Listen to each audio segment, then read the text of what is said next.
మన జింగు ఒక చిరు నవ్వు నవ్వి తన సమన్స్ అన్నిటినీ క్యాన్సిల్ చేస్తాడు. ఏంటి, ఇప్పుడు నీ సమన్లని ఎందుకని క్యాన్సిల్ చేసావు? ఒకవేళ అప్పుడే నీ ఓటమిని ఒప్పుకున్నావా?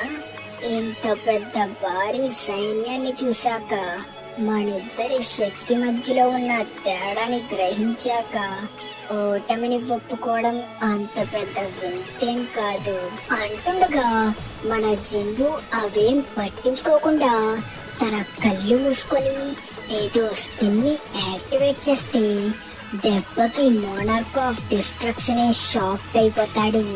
కామేష్ రూమ్స్టోన్ తనకున్న ఒక స్కిల్ మీ డ్రాగన్ల జాతి మొత్తానికి ఒక ప్రమాదకరమైన శత్రువు. తన పూర్తి శక్తితో చేసే ఒక గర్జన తన చుట్టూ ఉన్న అందరినీ భయంతో బిగుసుకుపోయేలా చేస్తుంది. వాళ్ళు మిత్రులా శత్రువులా అనేది కూడా చూడకుండా అంటూ మన హీరో జిన్వు కామేష్ రూమ్స్టోన్ ద్వారా డ్రాగన్ ఫైర్ అనే స్కిల్ ని యాక్టివేట్ చేసి భయంకరంగా గర్జించడంతో ఆ గర్జనకి ఆకాశంలో యోగుమంట్ సమన్ చేసిన వేల కొద్ది డ్రాగన్లే కాదు, మోనార్క్ ఆఫ్ ట్రాన్స్ఫిగరేషన్ యోగుమంట్